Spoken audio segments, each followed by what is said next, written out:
right, this is the next episode of True Wrestling Fan Discussions, continuing our Monday Night Wars review series. This is going to be February 26th, 1996. I'm your host, Mike. I'm Frank. Now let's get into it. Monday Nitro was in Knoxville, Tennessee. Monday Night Raw is in Cincinnati, Ohio. We already know, their tape. Why? Because Bischoff's going to tell you what happened. Yeah. You had Eric Mongo and Bobby Heenan doing the commentary for Raw. For Nitro, you had Vince and Jerry Lawler doing it for Raw. Let's get into it. Let's start with Monday Nitro. Before the night even started, before they even got to the first match, Bischoff had stated that Hogan had a spy in the Dungeon of Doom the whole time in the Booty Man. So now the whole Zodiac thing was just a gimmick. Was undercover, yeah. I'm like, Jesus, what an all right, whatever, it's fine if that's what you want to do. So what was the Butcher then? I guess he was also on. All right, let's not try to figure it out. No, because we'll be here all day and we'll drive each other nuts. Opening match for Monday Nitro was Sting versus Big Bubba Rogers. This is where Bischoff was giving away the results. The whole thing goes, all right, back to where it's live and it's where it's happening. And I'm like, so he was such a troll with Big Bubba. That's where it's happening. Okay. Believe it or not, though, and I was a little impressed. Bubba kind of really did on this evening took it to Sting. It was. But he was a good wrestler. He could wrestle for a big man. Yeah. I thought bad gimmick, but by he was a good wrestler. Point, he was kind of losing it a step or two because he's been there for how many years he's been doing this. But this was the second time he's done this gimmick. Remember, back in the NWA, he was Big Bubba. Yeah. So they figure, what the hell? Let me go back to this. Nothing else is working. The Guardian, Fallen Angel. No, geez, the boss. The boss, yeah. Yeah, like I said, best he's looked in a while was in this match. He really took it to fun Sting. Match. Sting with a pile driver on Bubba. He wasn't executed properly. It looked like he dropped him literally on the top of his head. Yeah, I did. So a little scary there, but he resumed the match. Sting was on the outside. Bubba was trying to go off the top rope. The referee was trying to stop him for whatever reason. I don't know why they do that. Sting kind of tripped his foot off the rope to where he falls off. Sting did a crossbody drop from the top rope and gets the pin. Sting gets the victory on that one. I want to stay with them for a moment after this match because after it, Mean Gene interviewed the Road Warriors who came out as well as Sting and Luger. Right, because they were the tag champions. Sting and Luger, the tag team champions. Sting is still trying to figure out what the hell's going on. Luger's a heel, but he's still. It got a little elevated this night, heated between the two. So we're finally maybe going to come to what the hell are you doing? Yeah, because it's interesting because Sting's a babyface and Luger's a heel, but they're still working together. And Luger kind of comes out as a babyface when he's with them, right? When he's with them, and when he's not with them, and Jimmy Hart. I thought it was great. Different. I was laughing when he was like, "I'm from Chicago," and he's like. What's the Chicago street fight? Yeah, this was good. Good to see the Road Warriors back in a prominent position, even though it doesn't last. But no, it doesn't. It's good to see them. Luger told them match anytime, anywhere. Now it's funny because they already announced that it's going to be an uncensored. Right. Yet later on Nitro, we have a number one contenders match against Harlem Heat that they announced midway through the match. Oh, by the way, the winner of this match gets Sting and Luger. Yet you just did the thing with Mean Gene that you just signed that. Okay, it's Nitro. You never know what's going to happen. I was laughing because then after the fact, like Sting was like, "What are you doing?" Like he basically signed up for a match that Sting didn't agree to. Yeah. Didn't even go over with him, But if you remember around Super Brawl, Sting agreed to a match that Luger didn't want to do. Oh yeah. So it's kind of like in reverse here. Now Luger's like, all right, the hell with it. You want me to get involved? You want us to be the fighting champions? Let's go. Chicago street fight. What's that? Yeah. He goes, I'm from Chicago. You're not. And Sting told him, they're from the streets. Yeah. You're not. Wow. They're from Halstead. You're from wherever. And what's also funny is Luger's holding both tag team titles. Like Sting didn't even come down to this match with the belt on. Which I thought was weird because even if a tag champion has a singles match, they wear it. So Luger's got both of them. So before we get to the next match, which involves Lex Luger, let's jump over to Monday Night Raw if I even have to. which I really don't want to. But in any event, the opening match of the night was Jake the Snake Roberts versus Isaac Yankem, or as I tried to picture it in my head, Jake versus Kane. Yeah. But I couldn't. It couldn't be done. Yeah, Jake is past it. Unfortunately, but it was good to see him back that year. Glenn is stuck with Glenn, aka Kane, is just stuck with a bad gimmick. The guy had all the talent in the world, but this is one of two that are coming up. It's terrible, but unfortunately, yeah, it's kind of a waste. Did you catch that Vince was talking about Jake's new snake and was talking about the name is Revelation? Revelation. But he's like, oh, it's not Damien anymore, and I'm like, you just skipped over Lucifer. Exactly, like it didn't exist. Damien died, yeah, because Damien died, and Lucifer was the replacement. Oh, I love that, the sock with the chop meat in it when Earthquake sat on him. Yeah. Yeah, they completely forgot about Lucifer. I'm like, what happened? What happened to Lucifer? Well, anyway. Well, remember, now Jake comes back. Everybody's thinking, are we going to hear the "Trust Me" theme? Yeah. Like, is he coming back as that? And then he comes back as the babyface Jake. So yeah, they just completely jumped over 1992 and the end of 91 there. But yeah, on top of that, they showed at the Rumble when Jake put the snake on Lawler. And then that's when Vince announced, well, his name is Revelations. Right. I thought this match was not good. Yankem went for what he was calling the DDS as his version of the DDT. It was the DDS versus the DDT. Yeah. He goes for it. Jake holds the rope. Yankem falls flat on his ass, and then Roberts hits the DDT and gets the pin. On a Kane gimmick, this match doesn't last 30 seconds. Unfortunately, on the Isaac Yankem, Jake gets the victory, which is sad in a way. But the match was, I'll give it an okay. But Jake's got the victory. Following that, there was yet another Ultimate Warrior vignette. What is Piper doing? They did the whole thing. Like, at this point, we're like, all right, what are you guys doing? We know he's coming back. Right. At this point, we know he's doing the vignette. Keep on, yeah. But what capacity are we going to see him in? Only time will tell. The following week, we'd get some more information on that. So now let's jump back over to Nitro, where we had the Renegade. He's still here at this point. I forgot. Wishless Warrior versus Lex Luger. I'll take that back, though. Renegade really did look good in this match. Yeah. They they didn't squash him, which I kind of thought they would. When Renegade went to the ring, there was no music playing at first. It's like they forgot he was coming out, I guess. I don't know. They dropped the ball on that one. And no Jimmy Hart in Lex Luger's corner. That's basically what Sting had agreed upon. It's like, you can't be associated with him. Luger's like, okay. Remember, Jimmy Hart was Renegade's manager before that, too. Exactly. So this was another back and forth match, like the opening match. Renegade actually did look good during this, and I don't say that many times during Renegade match. And it lasted more than like 3 minutes. It was actually a 5-minute, 47-second match, which is probably 5 minutes longer than any of Renegade's matches have been going lately, because once they dropped him off of being with Hogan. Hogan forgot about him. It was over, man. Now, Renegade going off the top rope. Jimmy Hart now comes down and pushes Renegade off to the outside, where the referee naturally distracted with Luger. Damn it. Luger throws him into the ring, puts a torture rack, victory for Lex Luger. Damn it.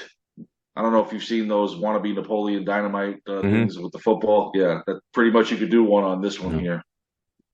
But, Lex Luger gets the victory.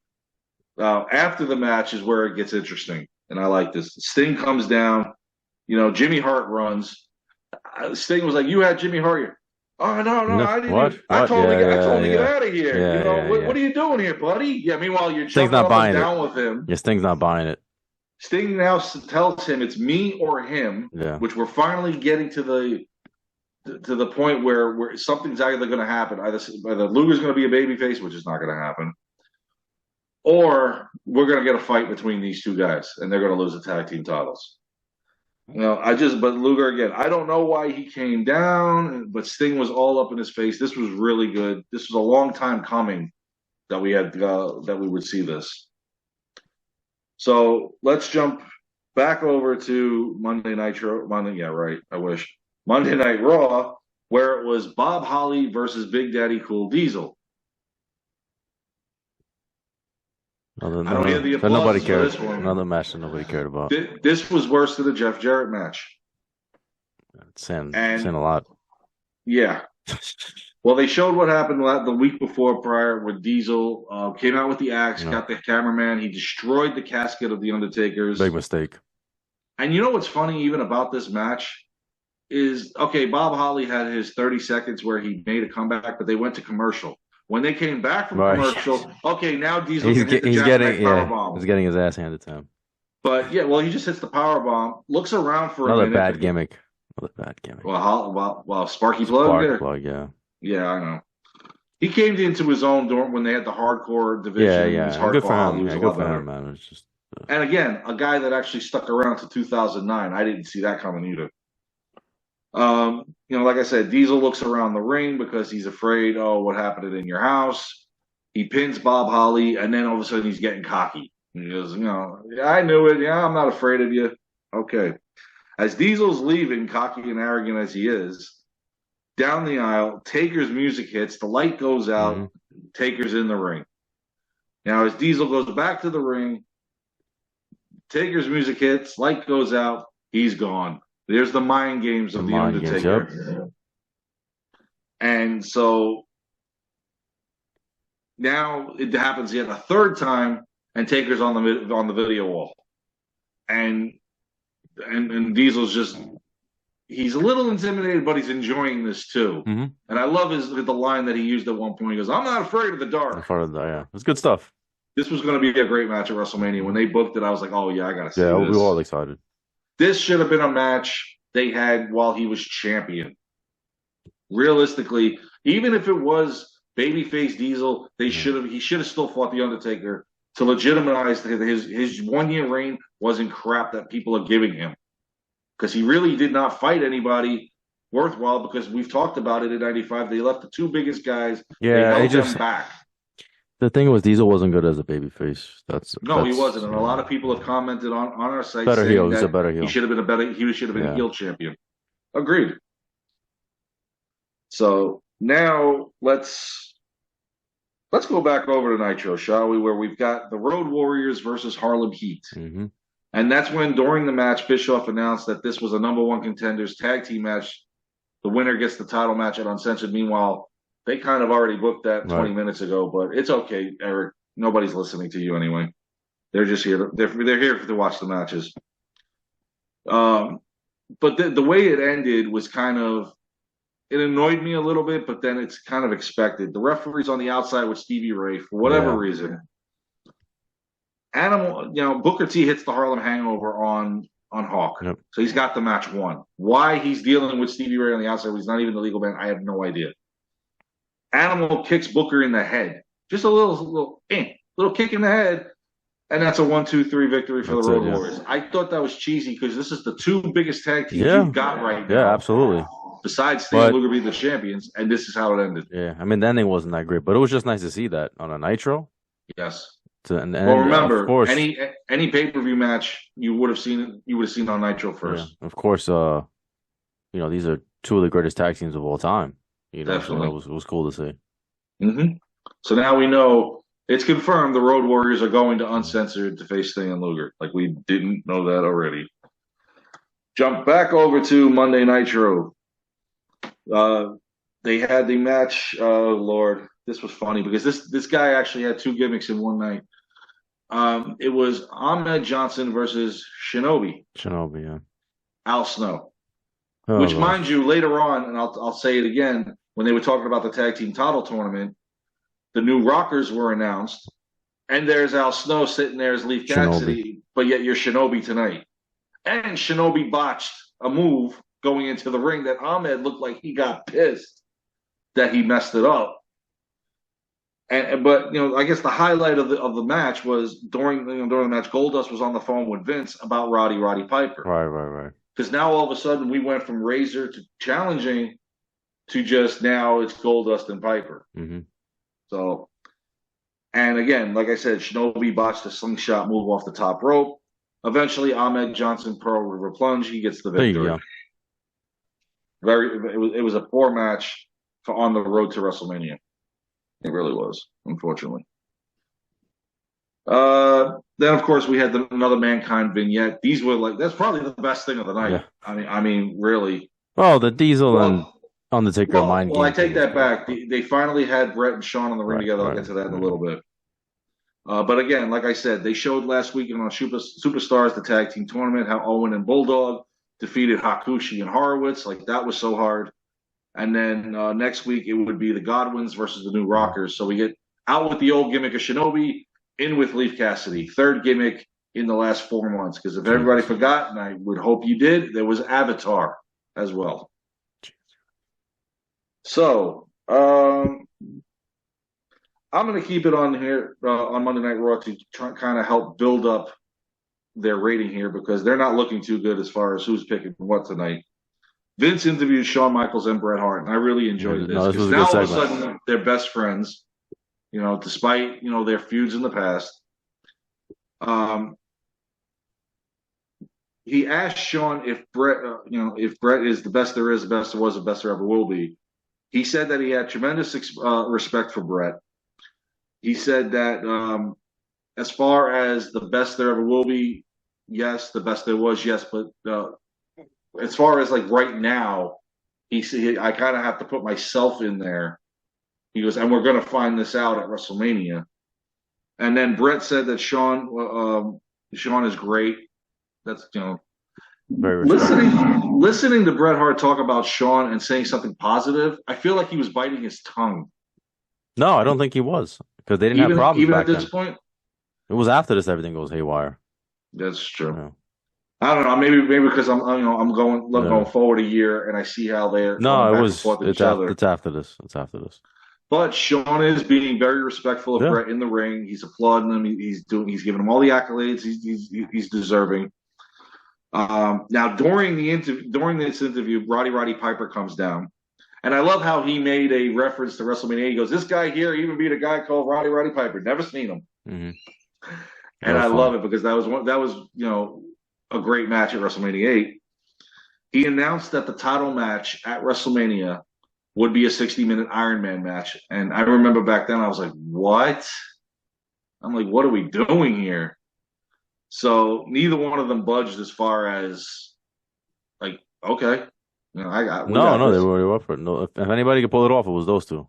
That's what Pat Patterson Yeah. said when he Hmm. first introduced the idea to Vince. Vince was like, Yep. "Are you mad?" He goes, "Think about it. He's like, Brett and oh. Sean. If anybody can do it, they can." Hmm.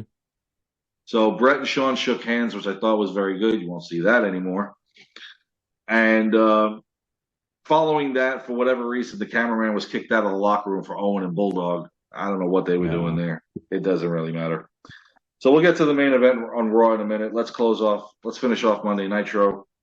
Main event, as was announced the week before, was Hulk Hogan, the Macho Man Randy Savage, and the Booty The Man Booty Man.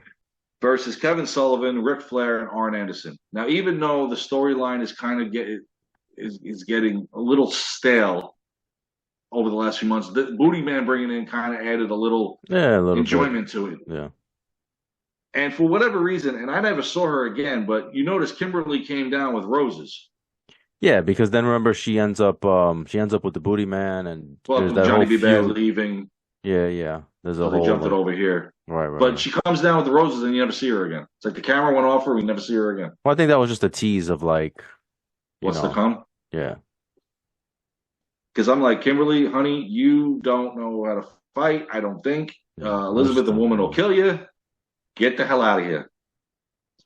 So, and then, Bischoff again said that the Booty Man was Zodiac in the Dungeon of Doom and he was a spy for Hulk Hogan. Oh my God. Okay. If you want to rectify the situation, that's probably the best way to do it. I But guess I whatever. just go with it. Now, during, the match itself was pretty good. Booty Man, I want to say Brutus so bad because I don't want Booty Man. Yep. He's holding his own during this, beating the hell Yeah. out of all three of them. This was actually a pretty good match between them. Could have gone a lot longer. Probably should have, but it couldn't. Booty Man whipping all three men into Hogan's boot. Yeah, you do the work for me. I'll just sit here and put my boot up. And then, of course, he drops the leg on Arn Anderson and gets the pin. Hogan finally ends that losing streak against Arn Anderson. After the match, Flair kneed Hogan in his back into the corner where Elizabeth proceeds to handcuff him. Yeah, Which, by the way, those Billionaire Ted segments, I love when they did that. thing. That's next week though. Flair's whipping Hogan with the belt, and this whole time I'm like, Savage, Booty, anybody, Bueller, anybody gonna help him? Oh, you guys are attacking him. Okay, that's fine.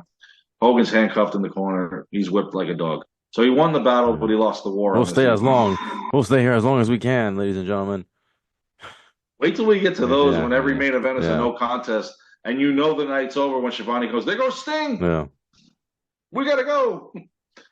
Okay. Monday Night Raw's main event was a 2-on-1 handicap match. It was Owen Hart and the British Bulldog versus Yokozuna. Oh God. Now they showed 2 weeks ago Yoko attacking Cornette. He finally had enough.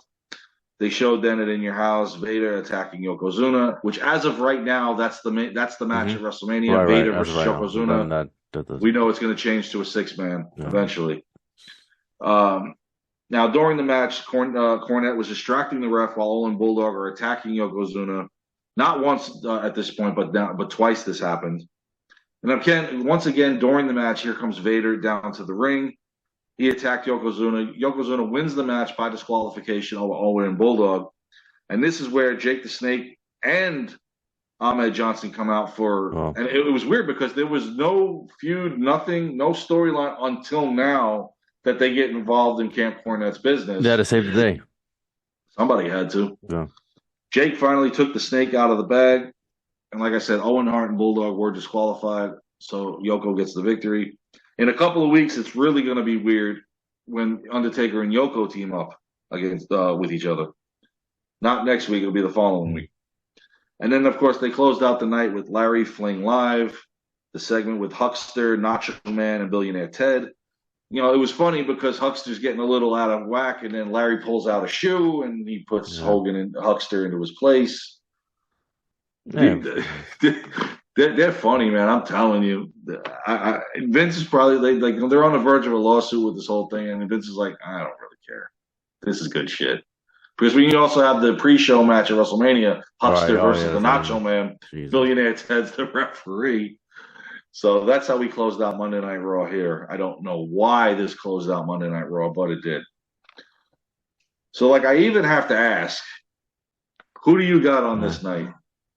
It's one more for the good guys. And that's why I already wrote it. I already wrote it before we even went on the air. I had Nitro. It's Nitro again. Not even close. I did enjoy the Brett Sean segment. That was good. The mind games with Diesel and Undertaker, that was cool, but it was very brief. So it's just, what else can I say? I'm really shocked at the rating comparison on this night. Nitro just edged them out. It was 3.2 to 3.1. Yeah. So it's that is surprising. Damn, man. I mean, Nitro pulled out all the stops that night. Yeah. Even the whole Sting and Luger thing continued. Yeah, it was good stuff. And the Harlem Heat versus the Road Warriors. Road Warriors, yeah. Main event was fun too. I mean, Monday Night Raw was all over the place. Yes, you had Brett and Sean segment that you should have had a week prior, but you brought them out now. That's fine. You've got Diesel facing Bob Holly looking around. That makes no sense to me. You've got Ahmed Johnson facing a guy that makes no sense. The main event made sense. And, bringing everybody out, that was fine.